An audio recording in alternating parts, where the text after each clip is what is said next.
Okay, so it all started 2018. That was the year that it really started. Sports wasn't really a thing yet because I played basketball pretty much my whole life. I played club basketball, junior high, and then high school varsity. But I stopped playing after I graduated, which was 2016. So I wasn't really thinking about sports too much. But I was in university. I wanted to be a physiotherapist. That was the goal, to be a full-time physiotherapist. So I went into kinesiology. Then 2018, I went through a breakup. So that's when kind of things took a turn. I was kind of lost in life, just doing all the stupid single shit that I was doing, drinking a lot, smoking a lot, and I was in the gym a lot. That was one of the good things that I got obsessed with because I wanted to find a distraction, and for me, it was the gym. So I was working with a coach, a trainer. I was working out a lot, and a lot of the friends that I was surrounded with, they were very into bodybuilding, powerlifting. So that's all I was doing.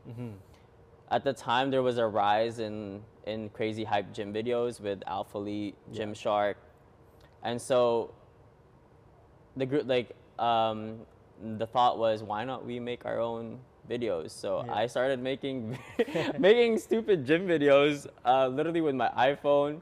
My dad had an old Canon Rebel T1i, so nice. I made videos with that. Like, I actually would watch the video sometimes, and I'm like, this video was so bad.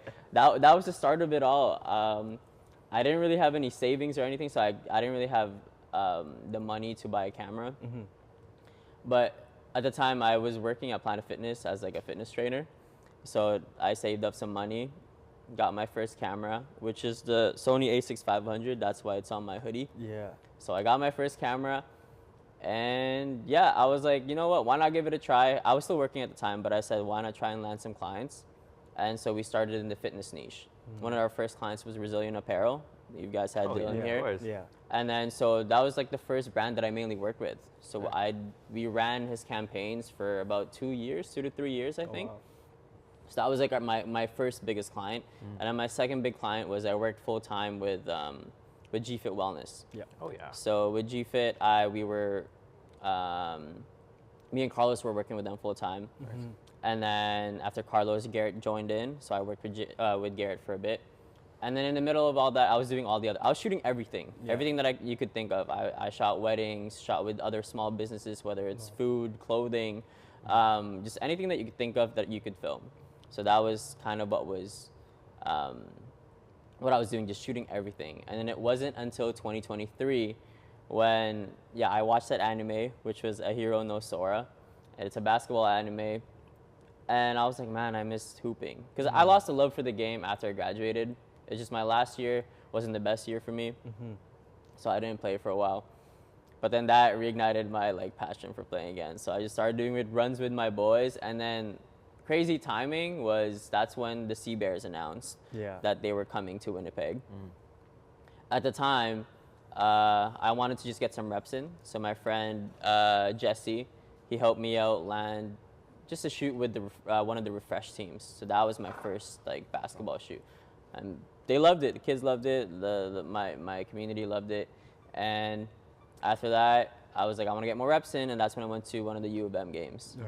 And then that's kind of what sparked it all. And that's how I kind of got connected with the Sea Bears, just because one of the main media guys with the U of M, Neil Noonan, he's honestly the GOAT, one of the best filmmakers here in the city. He used to coach me, not directly. He was a JV coach when I was in varsity, but they would do camps and he would be there coaching. So I worked with him quite a bit. He saw me in the crowd with my big rig, and he was like, who the heck is this guy? And at the time, there wasn't really a lot of shooters yet. There was only me. If you go to a game now, a regular university game, the baseline will be filled with shooters, the sideline. But at the time, it was only me. There wasn't a lot of shooters yet that openly shot sports at the time. And he saw me, and then so we chopped it up a little bit. And I didn't think anything of it. But then I think a couple months later, he gives me a call, and he was like, I'm working for the Sea Bears this upcoming season. So he asked me if I was willing to come help. At the time, it was just pro bono work. He said can't make any promises whether if it's gonna be paid or not. And I was like, I don't care. Yeah. Just get me the fuck on. Like, Get me on sorry, the can I coach. swear on? Yeah. Get me in, on. coach. Put me in, coach. Get me on. Put me on. I will do whatever it takes to make some content for that. Yeah.